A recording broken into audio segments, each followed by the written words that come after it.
waxa ugu badan ee dilaa hal abuurnimadeena kartideena iyo qofnimadeena iyo awoodaha inoo qarsani waa annaga oo ka cabsanay in badan in dadku ay nagu qoslaan in dadku ay wax naga dhahaan waxaan ku leeyahay oo aan soo qaadanayaa qaacidadii uu yiri Imaam Shaafici qofkii u maleeya in ay dadku aysan waxba ka dhahin kaasi waa qof waalan sababtoo ah dad wax ka sheegay Allah subhanahu wa ta'ala dad wax ka yiri rusushii asaga sidee ay uga nabadgalayaan sida waxa la Imaam Shaafici kartideena waxa u badan ee dilaa waa annaga oo in badan fiirina in ay dadku inagu qosli doonaan iyo in kale waxaan ku leeyahay dadku waxa ay ka dhahaan waxa ay ka sameeyaan iyo waxyaalaha ay ku muujiyaan dhammaantood haddii aad meel iska dhigto oo aad isku taxallujiso inaad adigu naftaada kaliya fiirsato adigu isku noqoto cameraman adigu isdaawato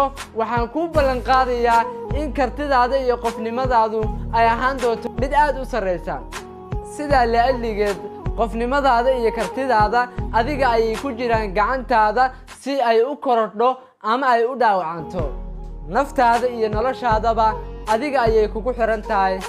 ee qurxiso salaaman